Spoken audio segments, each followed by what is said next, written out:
Sebelum dimulai, ada beberapa yang kami sampaikan dulu. Pertama, Dr. Arto akan menyampaikan videonya untuk topik ini, tapi nanti beliau akan ikut join diskusi via Zoom secara sinkronus, gitu ya. Karena saat ini sedang ada aktivitas juga di Bandung. Kemudian yang kedua, Dr. Seva sudah hadir di sini bersama kita. Kita akan masuki sesi pertama, yaitu mendengarkan presentasi dari Dr. Arto Yuwono Suroto. Kami persilahkan dari panitia, apakah sudah dipersiapkan videonya? Baik. Kalau pasien jalan dituntun, perlu dicoba bergerak aktif. Kalau pasien sesak menahun, perlu curiga penyakit paru obstruktif. Rekan-rekan sekalian, kita saksikan Dr. Arto Yuwono Suroto. Bismillahirrahmanirrahim. Assalamualaikum warahmatullahi wabarakatuh. Selamat pagi, salam sejahtera untuk kita semua. Yang saya hormati para profesor, guru besar, sejawat senior dan sejawat sekalian. Pertama, saya ucapkan terima kasih kepada panitia atas kesempatan yang diberikan kepada saya. Kedua, sekaligus saya juga memohon maaf bahwasanya saya tidak dapat menghadiri secara langsung acara yang prestisius ini. Izinkan saya untuk share screen. Maksudnya three-dimensional approach apa nanti kita lihat ya. Dan golden era adalah goal dalam hal ini adalah global initiative for obstructive lung disease era yang terbaru ya. Nah, ini adalah objektif dari presentasi saya ya. Yang pertama adalah untuk tindakan atau action untuk mereduksi burden COPD worldwide, kemudian upaya untuk memisahkan antara COPD dengan asma, kemudian bukti-bukti, memperlihatkan bukti-bukti referensi untuk better COPD care in daily practice, kemudian memperlihatkan individualized treatment dengan menggunakan inhalasi yang menggunakan cara tridimensional tersebut. Key discussion-nya adalah the unrealized COPD burden, kemudian it's the time to golden era, apa nanti maksudnya kita lihat, kemudian apakah Tio Olu performing the three-dimensional. Jadi sejawat sekalian, berdasarkan goal 2023, maka definisi COPD sedikit berubah. Jadi sekarang COPD didefinisikan sebagai penyakit yang heterogen atau kondisi paru yang heterogen yang ditandai oleh chronic symptom. Disebut chronic symptomnya sekarang yaitu sesak, batuk, produksi sputum, dan eksaserbasi. Hal ini disebabkan karena adanya abnormalitas pada saluran nafas ataupun alveoli. Abnormalitas pada saluran nafas disebut di sini adalah sebagai kronik bronkitis dan juga bronkiolitis, serta pada alveolinya adalah emfisema. Kedua abnormalitas ini akan menyebabkan terjadinya persistent progressive airflow limitation. Dan heterogen yang dimaksud di sini adalah bahwa kausa sekarang tidak hanya melulu diperhatikan unsur environment ataupun dalam hal ini adalah tobacco smoke, tapi di dalamnya terdapat unsur jin dan unsur-unsur lainnya yang berinteraksi dalam jangka waktu lama sehingga menimbulkan keluhan-keluhan dan akhirnya disebut sebagai COPD. Pada dunia nyata, diagnosis COPD ini ternyata menjadi masalah dan ini akan menyebabkan burden karena akan menyebabkan terjadinya treatment yang tidak tepat ya. Ada studi yang memperlihatkan bahwa 85% pasien dengan COPD ini sebelum terdiagnosis dalam 5 tahun terakhir itu sudah berkunjung atau berkonsultasi untuk penyakitnya, namun terlambat dilakukan diagnosis. Dan seringkali juga harus diingat bahwa asma diagnosis itu seringkali tertukar dengan PPOK atau bahkan ditambahkan pada diagnosa PPOK, padahal data memperlihatkan hanya 13% kejadian yang bersamaan terletak di antara COPD dan asma. Artinya kejadian asma dan COPD yang bersamaan itu hanya sekitar 13%. Nah, goal menekankan perlunya early screening untuk diagnosis untuk mendapatkan impact yang baik pada kesehatan masyarakat. Jadi ketika kita menemukan pasien umur middle age, dan malah ini adalah di atas 40, mempunyai tipikal respiratory symptom seperti tadi dikemukakan, batuk, sesak, dan juga berisi dahak gitu ya, kemudian punya faktor risiko seperti misalnya merokok ataupun polusi, maka pada pasien-pasien tersebut harus dilakukan spirometri untuk mengkonfirm diagnosis PPOK. Dan confirm atau konfirmasi diagnosis PPOK itu adalah FEV1 per FVC yang kurang dari 0,7 pada pemeriksaan spirometri post bronkodilator. Kemudian dari data tersebut, dari data spirometri tersebut, kita mendapatkan klasifikasi GOLD untuk berat ringannya spirometri. GOLD 1 jika FEV1-nya masih di atas 80% predicted, GOLD 4 jika sudah di bawah 30% dari predicted. Nah, ketika kita berbicara mengenai tujuan dari atau harapan dari tata laksana PPOK, yang pertama adalah mereduksi simptom, yang kedua adalah juga mereduksi future exacerbation. Ya, jadi bukan hanya mereduksi simptom, tapi juga mereduksi future exacerbation. Karena exacerbation ini sangat penting, sejawat-sejawat sekalian. Exacerbation ini kalau tidak ditata laksana baik akan masuk ke dalam satu spiral yang ujungnya akan mempercepat kematian. Reduksi simptom artinya mengurangi simptom, menata laksana simptom, memperbaiki aktivitas fisik, improve health status, kemudian reduksi risk adalah prevent disease worsening dan memperbaiki eksaserbasi, mengurangi eksaserbasi, serta mereduksi mortalitas. Nah, apakah kita perlu mengimplement GOLD di dalam praktik kita sehari-hari? Ini kita masuk ke key discussion nomor 2. Penting ternyata sejawat sekalian kita mengaplikasikan GOLD dalam kegiatan dalam tata laksana praktik kita sehari-hari menata laksana pasien COPD. Karena penelitian memperlihatkan bahwa penggunaan laba ICS yang notabene kurang direkomendasikan di GOLD itu berkorelasi dengan buruknya COPD burden pada ini penelitian di Hong Kong yang memperlihatkan bahwa low adherence dengan GOLD yang dimanifestasikan dengan banyaknya penggunaan ICS akan meningkatkan justru perburukan dari comorbidity gitu ya. Kemudian ini penelitian di Cina juga memperlihatkan hal yang sama, bahwasanya sebetulnya laba ICS yang diberikan untuk meningkatkan menata laksana eksaserbasi itu banyak diberikan pada pasien-pasien yang eksaserbasinya kurang dari 1 kali dalam 12 bulan gitu ya. Kemudian penelitian di Korea Selatan ini memperlihatkan bahwa laba ICS ini digunakan pada persentase yang banyak antara 45-65% pasien pada grup A dan grup B yang notabene bukan merupakan grup frequent exacerbators. Malah yang terjadi adalah peningkatan risiko pneumonia, osteoporosis, katarak, dan diabetes akibat penggunaan steroid. Data dari Health Core Integrated Research Database di USA dan juga ISPOR dari Nederland ini memperlihatkan bahwa perlu dilakukan withdrawal ICS dari COPD karena ternyata mereduksi pemberian laba ICS ini dan meningkatkan penggunaan laba dapat meningkatkan terjadinya reduksi eksaserbasi, pneumonia, healthcare resources, dan impacted pada cost saving, dapat memperbaiki cost saving ya, karena penggunaan laba ICS sebetulnya tidak terlampau dipentingkan dalam GOLD guideline gitu ya.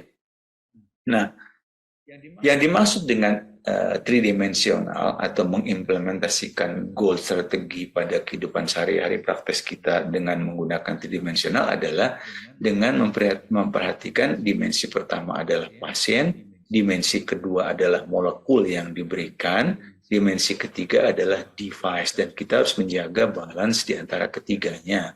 Dan GOLD memang menekankan pentingnya ketiga komponen ini. Kita lihat ya. Yang pertama, dimensi pertama mengenai pasiennya.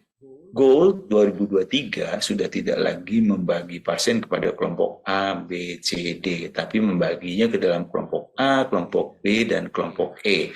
Kelompok A adalah kelompok yang kurang keluhan dan kurang risiko eksaserbasi.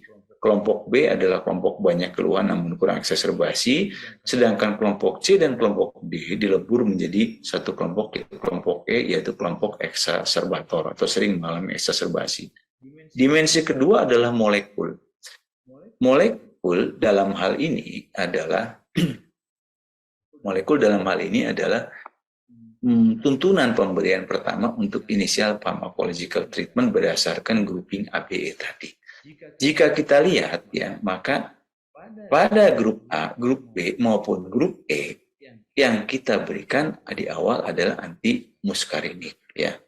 Kemudian antikolinergik ya, antikolinergik atau antimuskarinik. Kemudian untuk grup B dan grup E dapat ditambahkan beta 2 agonis, long acting beta 2 agonis. Ini menurut goal 2023. Dan pada grup E, yaitu pada grup yang eksaserbator, jika eosinofilnya di atas 300 sel per mikroliter, saya tekankan sekali lagi ya, jika eosinofilnya di atas 300 sel per mikroliter, maka dapat ditambahkan inhaled corticosteroid gitu. Nah, akan halnya pemberian inhaled corticosteroid pada pasien-pasien PPOK menurut GOLD, ini dibuat panduannya.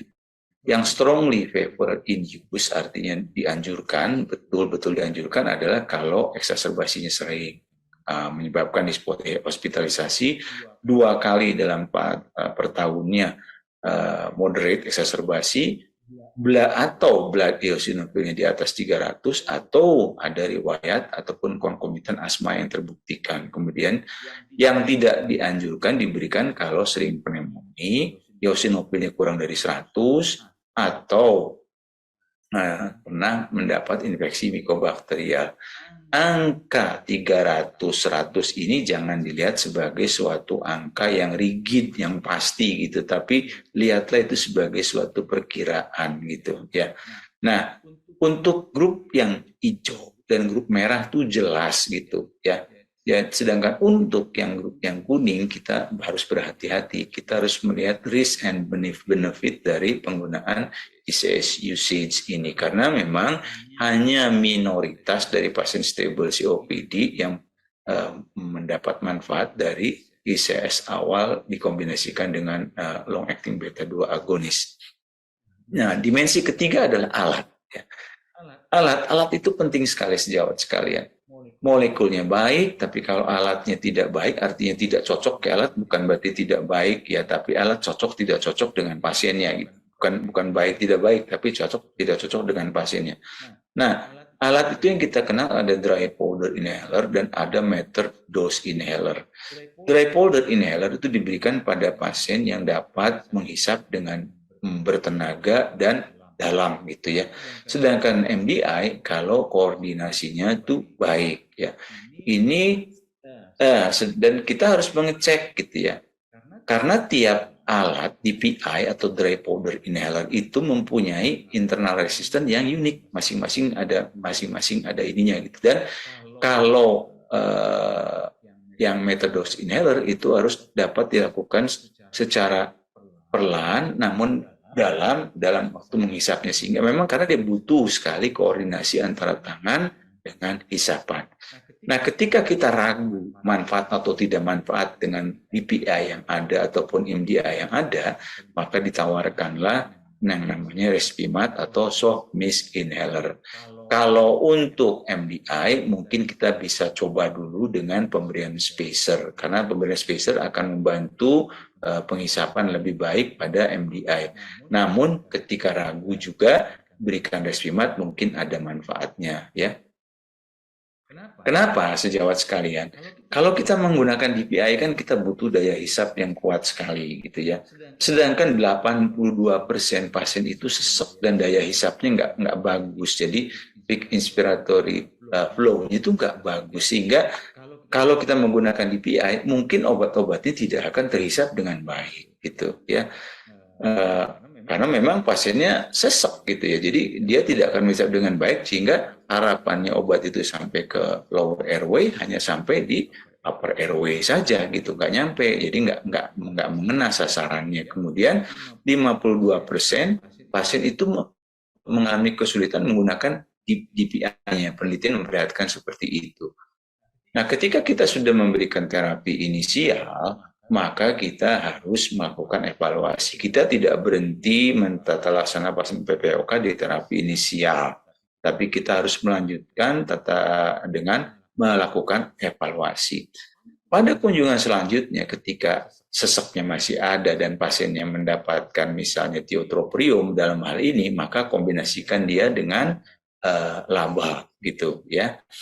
Dan pertimbangkan untuk switch device ataupun switch molekul, kemudian bisa eskalasi obatnya atau cari kemungkinan penyebab lainnya dari sesek. Kalau eksaserbasi yang menjadi masalah, maka tahap pertama yang dilihat pada kunjungan selanjutnya adalah lihat lagi eosinofilnya ya. Jika eosinofilnya di atas 300 dan pasiennya sudah mendapatkan long acting bronchodilator, kalau di bawah 300, kalau di bawah 300 maka kombinasikan dua ini, lama dan laba ya. Kalau di atas 300 berikan juga ICS atau inhaled corticosteroid. Ketika kita sudah memberikan lama dan laba namun eosinofilnya di atas, tidak perbaikan dan eosinofil di atas 100, boleh tambah ICS. Ketika eosinofilnya di bawah 100, maka alih-alih kita memberikan inhaled corticosteroid, kita tambahkan PDE inhibitor, dalam hal ini adalah aproflumilas. Jika FEV1-nya di bawah 50% atau fenotipenya bronkitis, atau tambahkan azitromisin terutama pada pasien yang merokok dan former smoker, maaf. Dan kalau ternyata pemberian laba ICS ini tidak memberikan manfaat, malah yang terjadi banyak pneumonia misalnya, maka ICS-nya kita berhentikan saja. Jangan ragu-ragu untuk itu gitu ya. Nah, sebelum kita merubah molekul, hal terpenting utama adalah perhatikan inhaler tekniknya benar atau enggak gitu. Jadi jangan kita langsung ubah molekulnya, ganti obatnya tanpa memperhatikan inhaler tekniknya gitu. Lihat dulu inhaler tekniknya ya. Nah, terlepas dari semuanya itu, pertimbangkan patient limitation ya. Jadi jangan kita berikan obat tanpa memperhatikan keadaan kondisi pasiennya. Perhatikan cognitive impairment ada atau tidak, neuromuscular condition ada atau tidak, kemudian adanya artritis atau joint pain ya. Ini semua berpengaruh pada pemberian obat-obatan pada PPOK. Karena PPOK kan sering terjadi pada usia tua, banyak komorbid, ada artritis, ada neuromuscular disease gitu. Jadi harus hati-hati ya. Dan ternyata Arthritis Foundation di Amerika ini sudah merekomendasikan Respimat sebagai the only inhaler that certified. Jadi yang mudah untuk digunakan dari Arthritis Foundation. Yang terakhir ada key discussion ini adalah apakah kombinasi TIO-OLO ini dapat dilaksanakan pada secara tridimensional ya.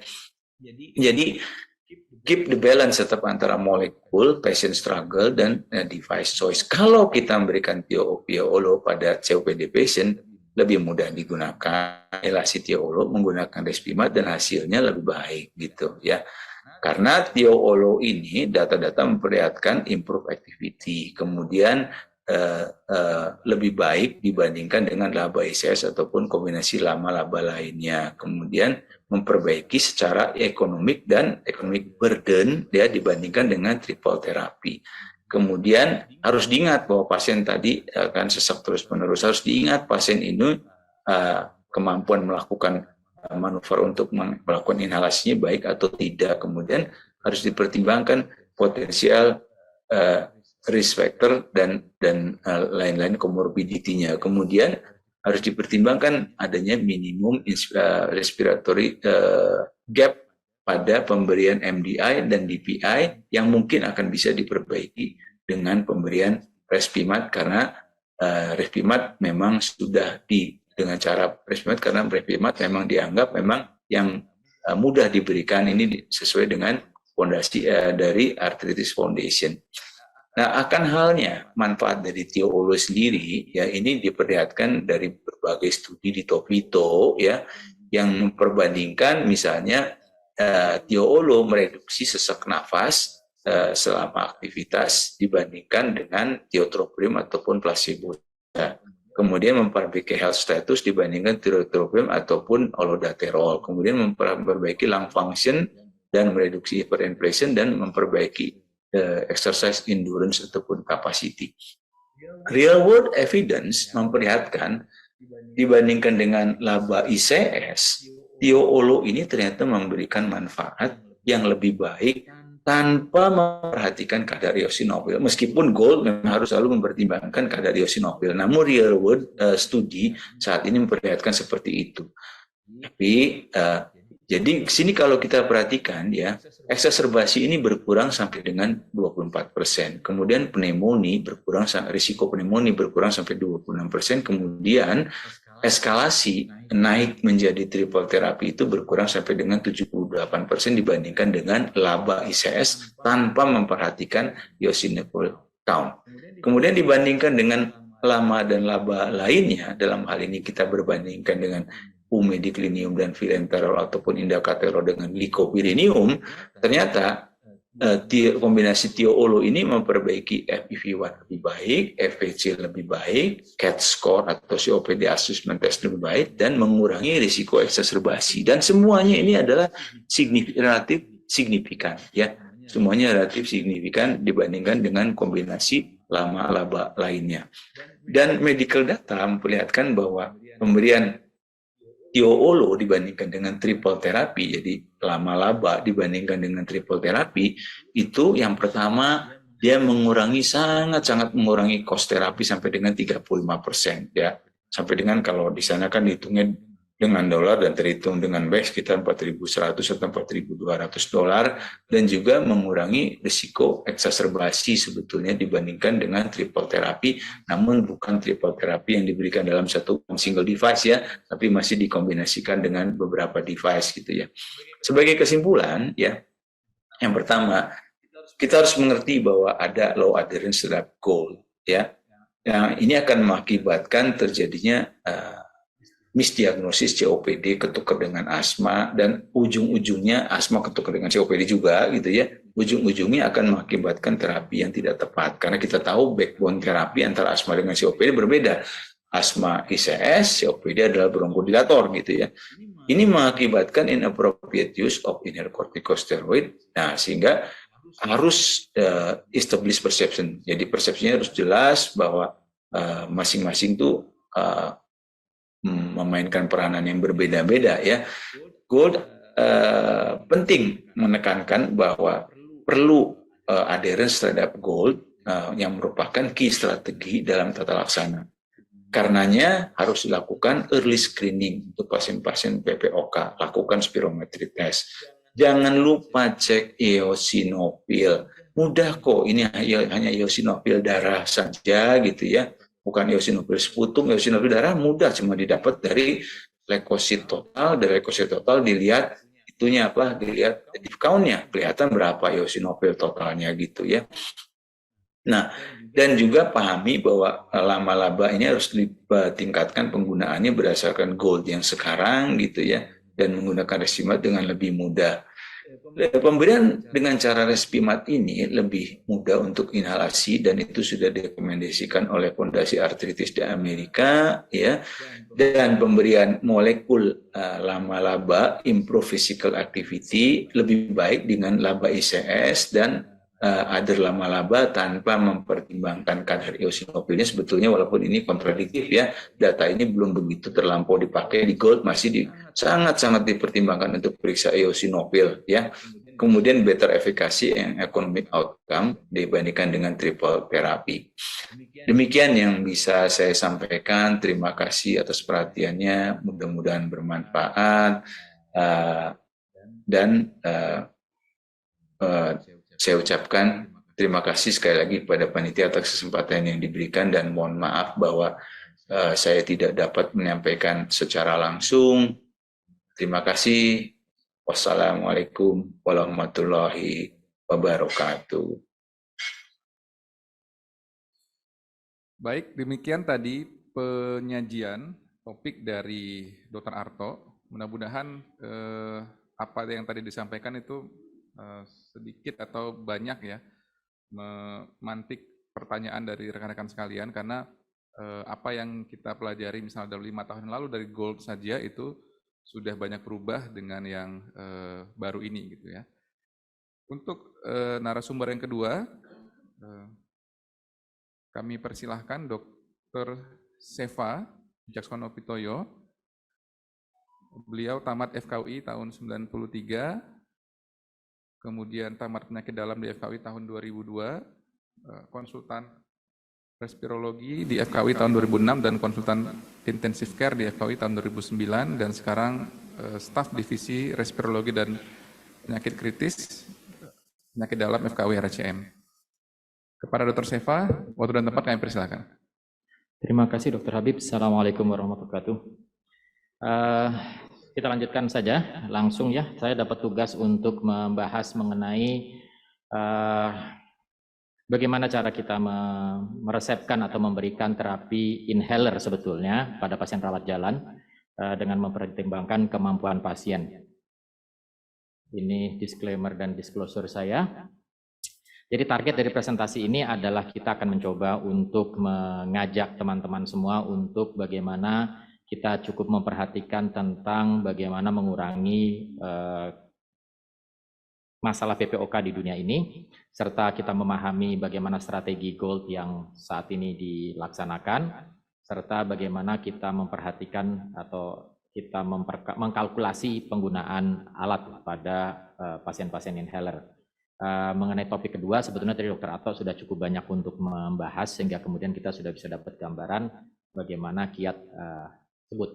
Jadi poinnya adalah kita mencoba membahas tentang strategi GOLD, kemudian bagaimana kita menimbang kemampuan pasien untuk menginhale, ya, inhalability. Jadi kemampuan pasien untuk menyedot itu merupakan hal penting dalam pemberian inhalasi, dan tentu bagaimana kita mengkaitkan atau menilai inhalernya. Sekarang tentang goal strategi, sedikit mengulang seperti apa yang Dr. Arto tadi sudah sampaikan, kita mesti membalance antara obatnya, molekulnya, kemudian dengan kemampuan pasien serta alatnya. Obatnya bagus, tapi kalau kemudian pasiennya tidak mampu menginhale, ya tidak bisa masuk, atau sebaliknya, obatnya bagus, pasiennya cocok, tapi alatnya sendiri ternyata tidak bisa digunakan, tentu tidak banyak manfaatnya.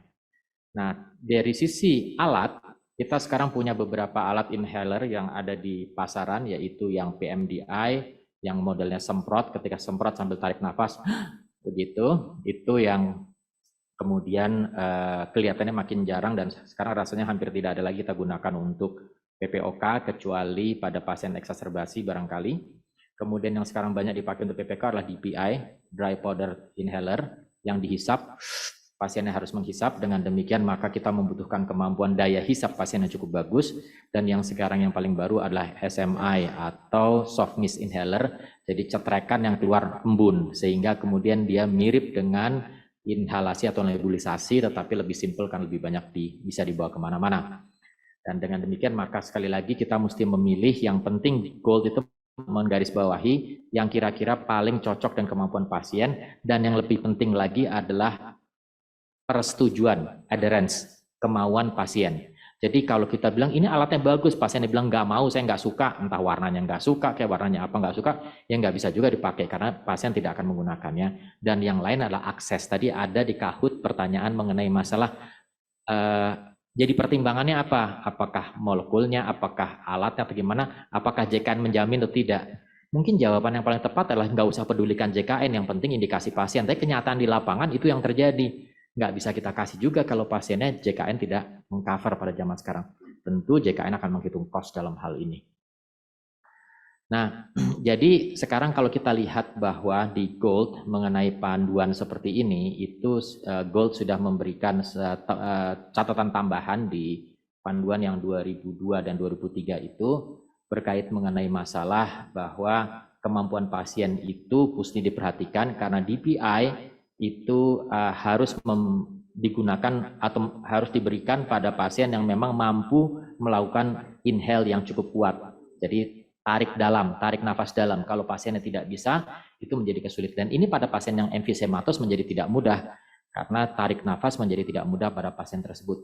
Sementara SMI itu punya kemampuan untuk membuat pasien lebih tarik nafas pelan-pelan dan tidak perlu harus tepat pada saat pencetatan dilakukan. Ini slide saya pikir tadi kebetulan dari Gold sudah disampaikan oleh Dr. Arto. Jadi pada saat kita menilai pasien maka kita perlu bisa melihat kemampuan pasien untuk menginhalasi. Terus kemudian setelah itu kita melihat bagaimana alat itu harus dipakai, apakah memerlukan tenaga tidak. Jangan lupa pasien PPOK itu umumnya juga usianya sudah paruh baya dan bahkan lanjut usia. Setiap alat itu punya kekhasan masing-masing, jadi juga setiap orang termasuk tangannya bukan sekedar mulutnya kemampuan paruhnya, tapi tangannya juga kemampuan masing-masing.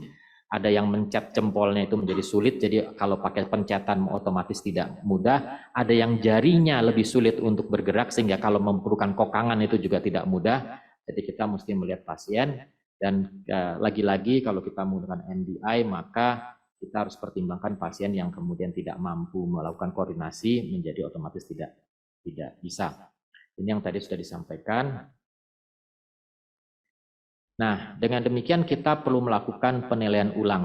Ini penilaian rotasi dari manajemen PPOK dari Gold. Jadi ketika pasien masuk dengan gejala, kemudian bagaimana pemberian obatnya, dan setelah pemberian obat yang kita mesti lihat adalah apakah gejalanya masih ada atau tidak.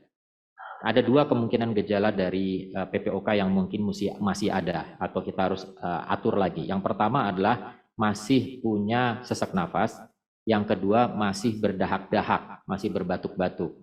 Nah ini tentu agak berbeda. Kalau kita masih punya sesak napas, maka kita mempertimbangkan bronchodilatornya mesti kita kombinasi. Kalau tadinya menggunakan lama, kita kombinasi dengan lama-laba. Tapi kalau masalah berbatuk-batuk atau berdahak-dahak, kita mesti pertimbangkan antara mengkombinasinya dengan obat-obat mukolytik atau bukan. Barangkali kita mempertimbangkan kalau itu ada faktor inflamasinya, eosinofil tinggi, kita bisa menggunakan steroid, makanya kombinasi IS. Setelah itu, pasien juga harus dievaluasi lagi pada kedatangan berikutnya, apakah sudah perbaikan belum. Kalau belum perbaikan, kita pertimbangkan non-farmakologinya, mungkin fisioterapinya, kemudian teknik batuknya. Teknik batuk pada pasien PPOK itu khas dan kita bisa latih. Bukan sekedar kamu batuk dengan kuat, tidak. Tapi batuk yang huffing itu mungkin bisa membantu. Jadi pasien yang kemudian retensi sputumnya banyak, PPOK tipe yang kemudian ekseserbatik, itu batuknya dengan huffing itu membantu. Huffing itu batuk yang kemudian dikumpulkan dulu baru dihentakkan. Saya pakai masker dulu kalau batuk ya. Jadi kalau orang batuk tuh gitu ya. Tapi kalau huffing itu kita bisa latih, kalau memang itu retensi sputum yang jadi masalah, kita bisa mulai dari batuk sedikit baru dihentakkan. Jadi ya. Jadi dibatukkan dulu dengan dikumpulkan pelan-pelan agar dari bronchiolus dan bronkus kecil naik ke bronkus utama. Saat yang 3-4 kali pasien diminta untuk membatukkan yang lebih kuat. Nah, itu harus dilakukan adjustment terus. Nah, ini tadi sudah digambarkan juga oleh Dr. Arto ya, alurnya pasiennya yang belum teratasi mananya, dyspnea ataukah eksaserbasinya. Eksaserbasi itu lebih sering biasanya ada kaitan dengan dahak, slam, kemudian infeksi ya. Karena itulah tadi kenapa alurnya seperti yang sudah disampaikan oleh Dr. Arto tadi. Ini slide-nya saya pikir dari Gold sama, jadi saya tidak akan ulang. Saya hanya memberikan tadi cara berpikirnya. Ya, nah ke arah mana inhalernya akan digeser itu sesuai dengan kebutuhan tadi. Nah berikutnya adalah kita akan membahas sedikit bagaimana kita mempertinggalkan kemampuan pasien untuk menginhalasi. Yang jadi masalah ada 82 pasien PPOK itu masih tetap mengalami sesak nafas walaupun pasien sudah dikasih inhalasi. Makanya pantunnya dokter Dokter Habib memulai dengan kondisi yang memang menggambarkan PPOK itu seringkali tidak mudah ya. Nah, karena itu kita mesti pertimbangkan beberapa hal ya. Ada beberapa fenotip dari PPOK. Pertama adalah PPOK yang sering batuk, kemudian mereka yang kemudian punya asma, overlap dengan asma, terus kemudian pasien ini juga bisa memiliki kerentaan dalam emosi karena pressure, karena nggak sembuh-sembuh, otomatis mudah marah, mudah nggak mau pakai obat, nggak mau pakai alat, kadang-kadang pakai merasa tidak bagus, akhirnya makin ditinggalkan walaupun pakai 1-2 kali. Belum lagi aktivitasnya tidak bergerak, ketika aktivitas dia tidak bergerak maka dia mulai atrofi ekstremitas makin nggak bergerak lagi.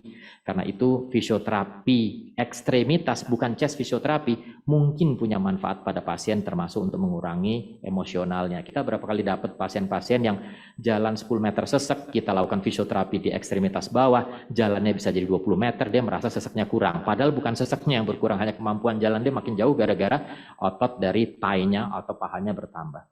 Yang lain adalah komorbid PPOK, itulah pasien-pasien komorbid, hipertensi, diabetes, apalagi punya asma, diabetes seringkali ada, kemudian dislipidemia sering terjadi, kemudian pasien-pasien yang seringkali kemudian maunya jadi rebahan mulu, tidak bantu bergerak, kemudian problem masalah kalau upper dominant FSM itu juga menyebabkan sesek masih ada.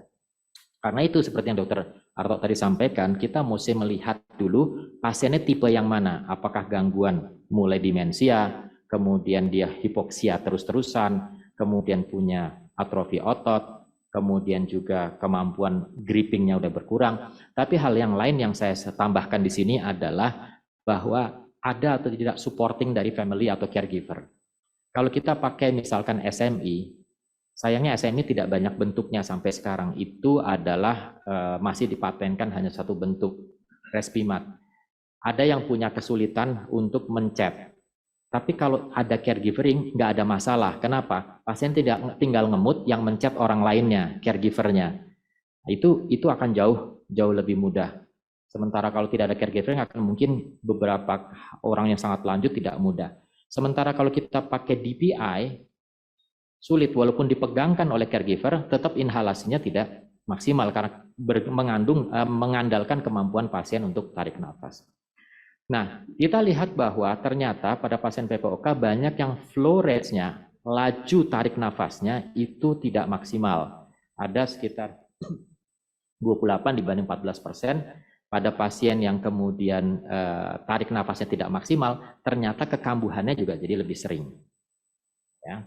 Kemudian yang lain adalah menunjukkan bahwa kemampuan tarik nafas, PIF, bukan peak flow rate ekspirasi ya, tapi PIF, jadi peak inspiratory flow, kemampuan tarik nafas yang kecepatannya itu ternyata juga berkaitan dengan cost dari pasien itu.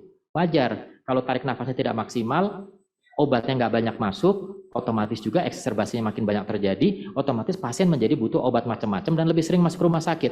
Jadi overall cost-nya akan lebih tinggi. Karena itu sekali lagi, penggunaan inhaler pada pasien PPOK mesti dievaluasi ulang. Kalau bisa pasien harus datang membawa alat, tidak boleh pasien diresepkan, kemudian datang lagi kontrol, icuk-icuk datang kontrol, tapi kita tidak pernah melihat alatnya dan tidak pernah melihat pasien menggunakan sendiri depan mata kita. Ini yang penting, jadi kita perlu menilai itu dan kita juga menilai kemampuannya. Yang terakhir kita akan berbicara tentang bagaimana kita memilih inhalernya, dan kita tahu bahwa inhaler itu punya kekhasan. Pertama adalah kecepatan aerosolnya masuk, kemudian lamanya aerosol itu di dalam rongga saluran nafas, kemudian ukuran partikel, kalau partikel itu terlalu besar, mentok di faring, tidak bisa masuk ke dalam, yang di atas 5 mikron, kalau di bawah 1 mikron, maka dia tidak pernah tidak pernah nempel maksudnya. Masuk ke dalam, keluar lagi. Masuk ke dalam, keluar lagi karena terlalu volatile. Saya ngebayangin itu Pak sama seperti zaman saya dulu anak-anak nakal ya dulu ya. Saya ngaku nih nakal, tapi setelah itu saya masukin lagi sih. Jadi dulu zaman waktu saya kecil itu ada telepon koin. Saya suka masukkan koin untuk nelpon, saya ikat pakai tali. Jadi masuk ke dalam, begitu ceklek masuk, saya tarik lagi keluar. Jadi saya dapat koinnya, saya bisa nelpon. Nah, kalau partikel kurang dari 1 mikron, itu kejadiannya seperti itu. Dia masuk ke dalam, tidak sempat nempel ke alveol atau ke bronkus, dia tarik lagi keluar. Mungkin alveol nggak sampai kali, tapi paling tidak di bronkus. Tarik keluar, sehingga kemudian jumlah total obat yang bekerja akan jadi lebih sedikit. Tapi saya dulu kemudian saya masukin lagi sih dok, saya hanya sekarang uji aja gitu. Nah, tadi ya, kemudian pertimbangan yang lain adalah resistensi device. Jadi alat yang terlalu panjang itu butuh tenaga untuk nyedot lebih panjang dibanding alat yang lebih pendek for bentuknya. Jadi kita lihat ada obat yang lebih panjang dibanding itu sudah terbukti. Jadi memang kalau makin panjang alatnya itu butuh tenaga yang lebih. Nah, itu yang kemudian harus dipertimbangkan. Nah, memang ada data 40% pasien masih harus tidak bisa maksimal kalau menggunakan DPI, Downward Protein Inhaler itu. Jadi kalau kita bandingkan kurang lebih seperti ini. Kalau SMI itu high-tech. Sedemikian high-tech-nya sehingga awalnya, saya tidak tahu sekarang, mungkin saya nggak tahu dan tidak bisa ditanya kepada farmasi yang distribusikan, sekarang sudah berubah belum? Tapi sedemikian high-tech-nya sehingga kemudian produk itu tidak diproduksi oleh farmasi pembuat obatnya. Alat itu diproduksi dan dipatenkan oleh perusahaan yang lain. Jadi seperti misalkan mobilnya Toyota, tapi bannya bukan diproduksi oleh Toyota, tapi dari yang lain. Otomatis dia harus beli. Dan ketika beli itu pasti ada cost-nya. Maka harga cost SMI itu tidak pernah bisa murah. Ini satu hambatan kesulitan. Tapi tentu nanti itu urusan bagian orang company untuk bagaimana membuat suatu ketika makin bisa lebih murah. Tapi dia punya kelebihan, dia mengurangi hambatan pasiennya.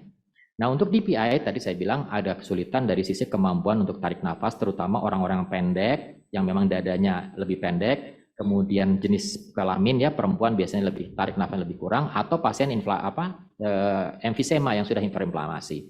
Sementara PMDI kalau usia lanjut suka gemeter, kontrol dan kemudian koordinasinya menjadi sulit.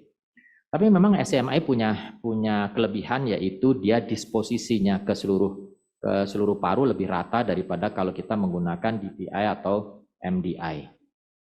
Nah, kalau kita bandingkan di sini, kemampuan untuk yang mudah buat pasien bernapas, SMI memang paling rendah usaha nafasnya, dan yang memang kita paling lihat paling tinggi adalah kalau dia turbohaler yang panjang modelnya. Dengan demikian maka itu menjadi kelebihan.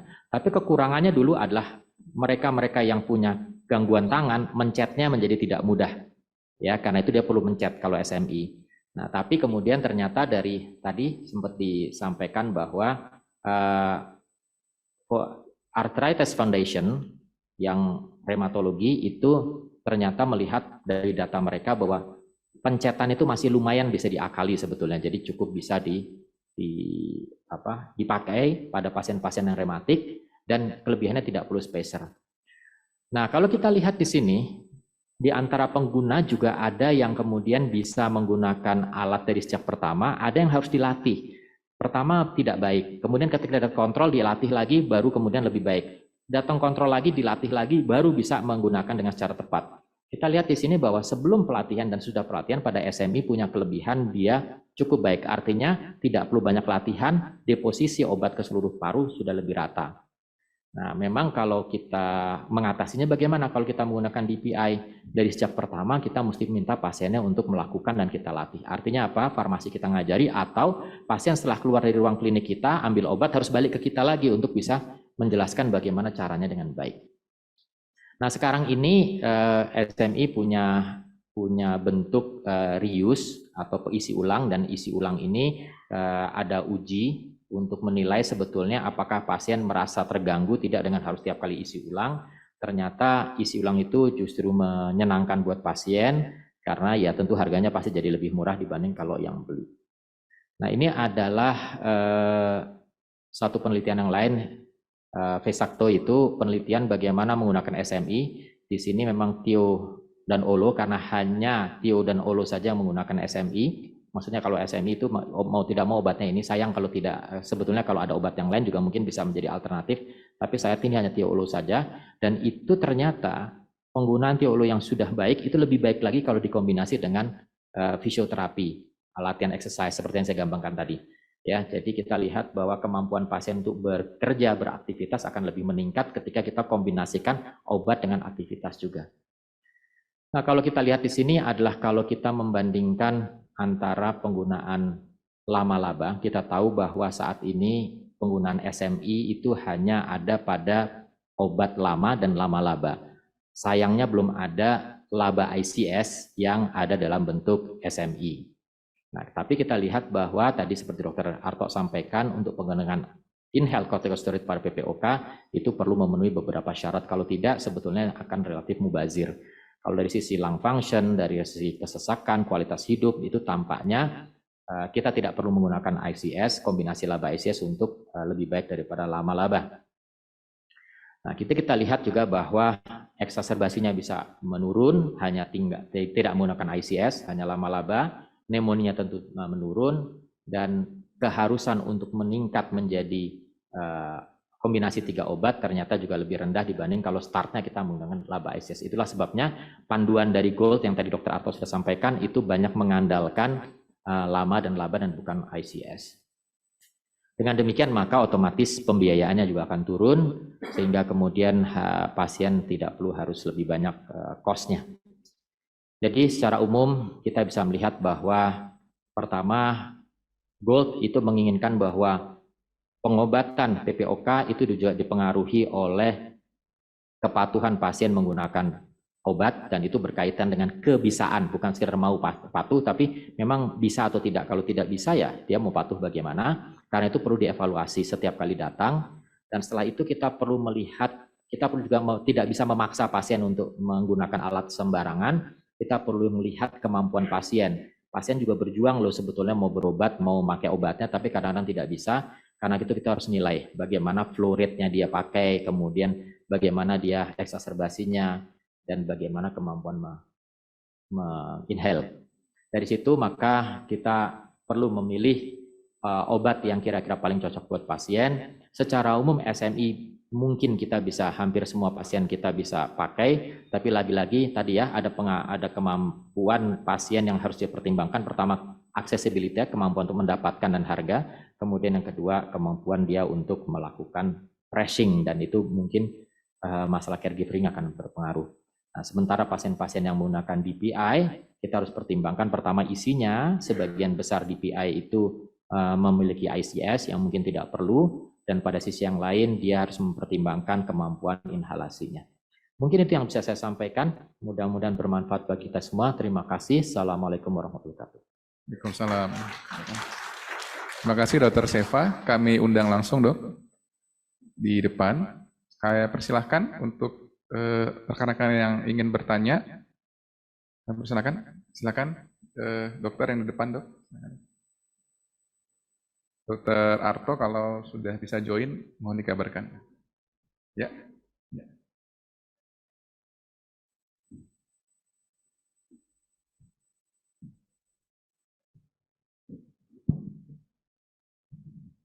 Ya, terima kasih atas kesempatan yang diberikan pada saya.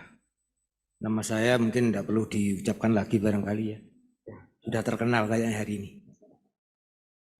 Mohon maaf, saya mau tanya mungkin tadi kaitannya dengan 3 tadi ya. Pasien, molekul dan alat. Nah, pengalaman saya selama ini dalam mengobati pasien itu memang sudah disebutkan di WHO. Cara nomor 1, nomor 2 waktu. Ya, itu yang sering hubungannya dengan cara. Contoh misalnya gini, ya habis klik gitu ya, kan langsung dihisap sama pasien. Padahal kalau kita bicara mekanika, saluran napas itu buntu sebetulnya. Terus ada udara, terus obat dan udara. Kalau langsung dihisap tidak akan masuk karena ini ada yang mau keluar. Nah akhirnya apa? Rasanya pahit dan pasiennya tidak sembuh atau paling tidak kurang lah efeknya. Nah ini yang sering ini. Setelah kita ajari, akhirnya saya sering ngajari, capek akhirnya. Farmasi juga diberitahu pabrik obat, tolong loh itu dibetulin itu gitu. Tapi ya bandel aja gitu, jadi akhirnya capek juga saya. Nah ini barangkali mungkin mohon tambahan barangkali. Ini benar apa enggak yang saya laksanakan tuh. Jadi langsung isap, ya setelah isap tidak ditahan. Ya, mesinkan isap, tahan napas, saya ngajarin biar ngitung ini 10 detik. Tapi jangan ngomong 1, 2, 3, 4, 10 hilang lagi obatnya. Jadi dalam hati. Kayak jam itu dak 10 baru dikeluarin. Nah, gitu. Ini satu teknik. Yang kedua waktu. Obat kan ada waktunya, ada 2 kali sehari, 3 kali sehari. Yang sering orang atau pasiennya saya pakai pagi sama malam dokter gitu. Padahal pagi itu kan 24 lebih 1 detik itu udah pagi. jam 10 pagi, dari pagi yang mana? Kan begitu. Untuk mencapai 12 jam misalnya. Jadi kalau 10 pagi ya sama 10 malam. Nah, gitu kira-kira itu kira-kira yang ingin saya sampaikan, barangkali mohon koreksi barangkali kalau ada yang perlu diperbaiki. Terus yang agak sederhana sedikit, sering dalam pasien itu, dok, ini kan saluran napas, dok. Kenapa kok saya suruh ngisep gitu? Gimana ini jawabnya? Ya saya jawab, sebetulnya hidung memang banyak kendalanya. Ini pertanyaan yang kok lewat mulut yang ngisepnya, padahal kan harus lewat hidung. Sudah tak beritahu hidungnya itu bulat-bulat, Pak. Ya, tapi masih kurang puas dia. Ini gimana menjawab? Terima kasih. Baik, mungkin langsung aja dok ya, terkait dengan penggunaan apa ini, obat semprot, kalau bahasa awamnya ya. Dokter yang ngajarin juga sampai sesak dok, ke pasiennya dok. Silakan dok. Iya dokter, yang pertama kedua saya pikir sih saya tidak mendiskusikan itu masukan. Terima kasih dokter, semua juga ikut belajar dari dokter di sini. Yang pertama betul bahwa mungkin lebih baik kalau kita meminta pasien untuk exhale dulu, keluar napas maksimal baru disedot. Ya, itu mungkin, tapi mohon maaf sampai sekarang belum ada trial yang betul-betul berhasil membuktikan bahwa proses itu lebih baik daripada tidak. Tapi memang secara theoretically iya. Kenapa? Karena kemudian teknik yang kedua dokter ajarkan, yaitu tarik nafas dan tahan nafas, itu juga sudah memberi kesempatan deposisi kepada obat itu terhadap pasien. Jadi tarik nafas walaupun tidak exhale dulu, tarik nafas ditahan, itu sudah memberi kesempatan deposisi. Nah apalagi kalau dokter gabungkan dua-duanya, exhale dulu, kemudian tarik nafas dan ditahan.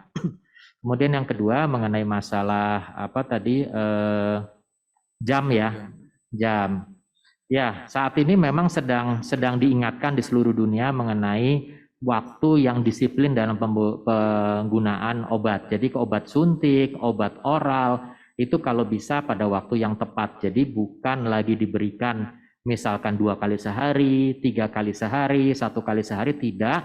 Tetapi notasinya adalah diberikan tiap sekian jam. Yaitu sudah mulai terjadi.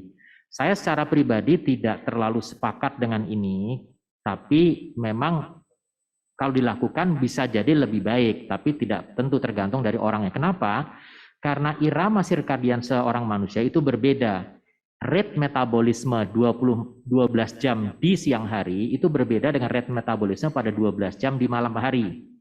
Jadi kalau kita bikin 12 jam, baik inhalasi, oral, minum dari jam 8 pagi, minum berikut jam 8 malam, maka eliminasi 8 pagi, 8 malam itu akan berbeda dari 8 malam ke 8 pagi berikutnya. Ya, nah dengan demikian mungkin agak meleset sedikit tergantung obat apa nih, obat oral, apa obat inhalasi, mungkin tidak terlalu jauh masalah. Tapi pasien jangan kemudian seenaknya, kalau 2 kali sehari, pagi sama siang, kemudian malamnya enggak, itu kan tidak sebaiknya. Yang jelas kita tahu bahwa respirasi dengan berbagai macam, misalkan peningkatan parasimpatik, kemudian peningkatan kortisol, dan naik turunnya kortisol, dan seterusnya, memang yang dini hari sekitar jam 2, jam 4, itulah area di mana resikonya lebih tinggi untuk terjadi penyempitan. Jadi kita mesti berpikir bagaimana pada jam tersebut obatnya sedang bekerja. Jadi misalkan kalau dipakainya itu terlalu sore, maghrib misalkan, mungkin agak kurang ngejar kalau tengah malam, sementara besok paginya dia lakukan lagi jam setengah pagi, jam setengah 6 pagi. Jadi setengah 6 gitu ya, setengah 6, otomatis malamnya justru kurang.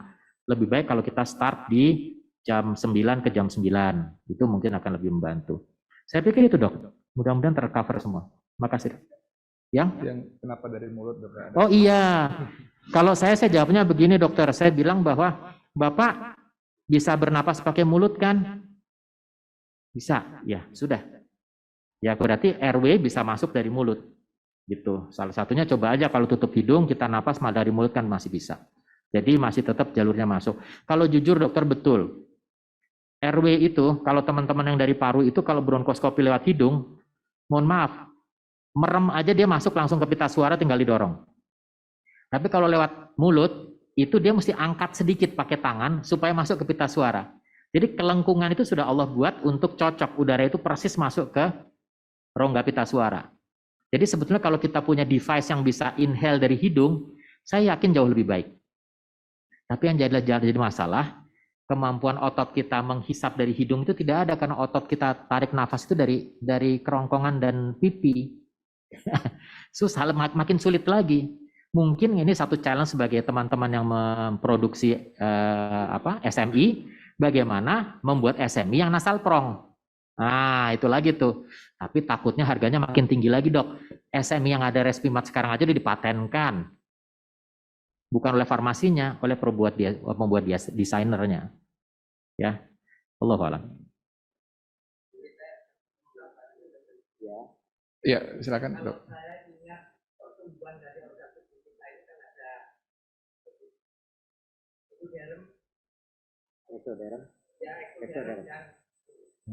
Kalau saya lihat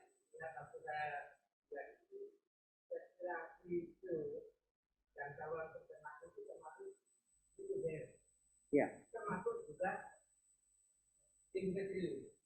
Makanya kalau kita pas ngajak orang dengan pasien mau provokasi itu harus perhatikan kita pemberian yang untuk menyebabkan pindah tadi perjalanan persatu. Makanya jawabnya dari situ, tapi jawab itu masalah ketemu kayaknya nggak pas. Kepanjangan, dokter, nggak ngerti. Ya. Baik. Kalau sama ngomongnya begitu. Baik. Terima kasih, dokter. Kami persilakan penanya berikutnya. Silakan, Dok. Ya. Maju aja ya, dokter. Silakan, Dok. Bersama kita sudah hadir juga. Selamat pagi, Dokter Arto. Bisa dengar suara kami, Dok? Bisa. Selamat pagi. Assalamualaikum warahmatullahi wabarakatuh. Mohon maaf terlambat.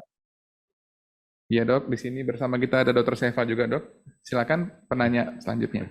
Baik, terima kasih Dr. Arto, Dr. Seva, dan Dr. Habib untuk kesempatan yang diberikan kepada saya. Saya Albert dari Kupang.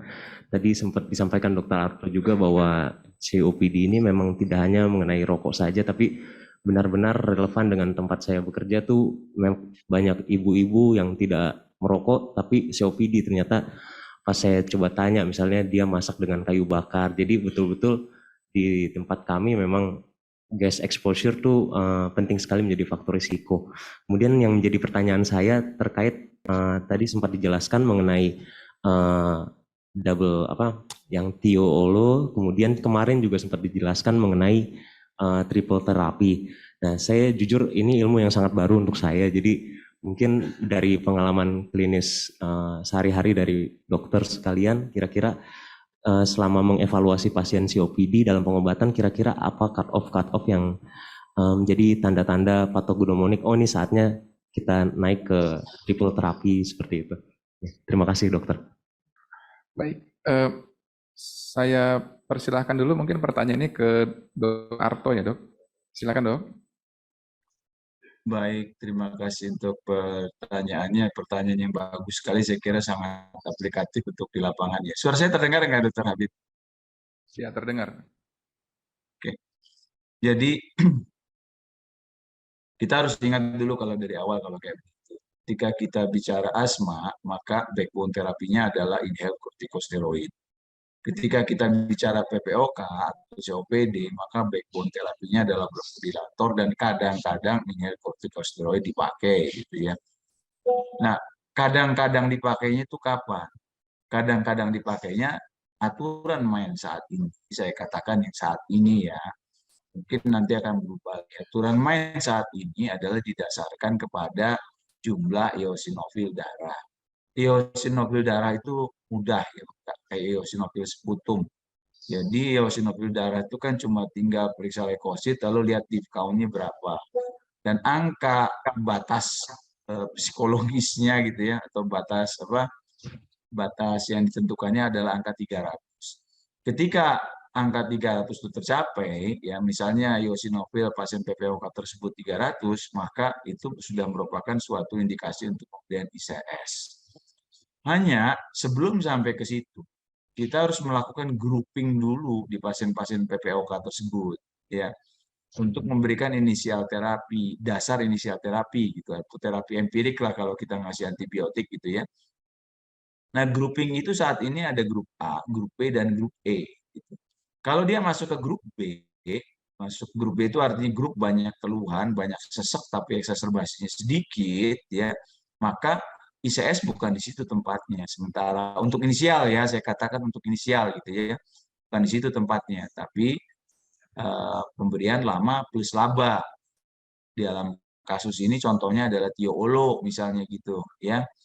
Nah, ketika nanti pada kunjungan selanjutnya kita lakukan review bagaimana pencapaian dengan keluhan, bagaimana pencapaian dengan exacerbasi, kemudian kita assess cara penggunaan, nah kita lakukan adjustment ketika memang belum tercapai sasarannya gitu. Misalnya pasien masih exacerbasi banyak gitu ya. Kalau masih exacerbasi banyak, sedangkan dia sekarang dalam terapi kombinasi lama-laba, dalam kombinasi Tio-Olo gitu ya, maka kita lihat eosinophilnya lagi-lagi gitu. Jadi eosinophil itu penting banget sekarang ya. Dan kita lihat kalau angkanya 300 gitu ya. Misalnya ini pasien dengan laba tunggal aja gitu atau lama tunggal ya dengan tiotropium misalnya.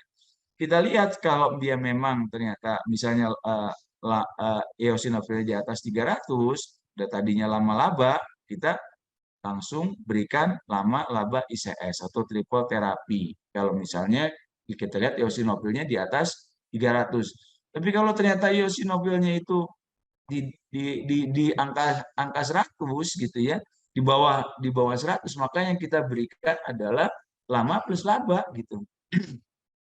Lama plus laba. Nah, dilihat lagi responsnya melalui proses review, assess, adjust. Lihat lagi, kalau keluhannya masih tetap banyak gitu ya, kalau dilihat lagi kalau memang misalnya nanti itu di bawah 100 gitu, maka kita tidak memberikan ICS meskipun pasien ini belum perbaikan exacerbasinya. Kita berikannya, kita tambahnya adalah boleh tambah PDE4 inhibitor yaitu roflumilas ya, atau kita berikan antibiotik yaitu azitromisin ataupun eritromisin. Tapi ingat, antibiotik di sini yang dikejar bukan efek antibiotiknya, bukan efek antimikrobanya, tapi efek antiinflamasinya. Jadi mungkin kalau ditanya batasan apa yang kita pakai untuk menggunakan inhale kortikosteroid atau masuk ke triple terapi, jawaban yang singkatnya adalah kadar eosinofil. Itu mungkin jawaban saya sementara. Baik, terima kasih. Dr. Seva ada tambahan, Dok? Sedikit saja, barangkali ada pertanyaan, ngitung eosinofil bagaimana, laboratorium bisa menghitung total eosinofil count, tapi kalau tidak bisa, laboratorium sederhana hanya kita bisa, walaupun kurang tepat, tapi bisa menghitung dari hitung jenis. Div count saja, itu kan persentase, dikali dengan jumlah leukosit yang ada. Ya, terima kasih. Ya, dan terakhir tadi ada slide ya, Dok ya, yang 7 fenotip PPOK, itu juga dokter juga perlu pertimbangkan ya, memperluas wawasan kita dalam tata laksana gitu. Sudah bagus obatnya, terapinya, pulang masa pakai kayu bakar lagi, Dok. Sesak lagi dia, Dok. Ya, jadi mungkin salah satunya misalnya beli kompor gas, misalnya gitu ya, untuk mengurangi. Waktu kita sudah habis, kami ucapkan terima kasih kepada dua narasumber. Sekali lagi kita berikan aplaus, Dr. Seva dan Dr. Arto. Kami tutup sesi kedua untuk hari ini. Saya persilakan Dr. Seva dan Dr. Arto untuk kembali ke tempat.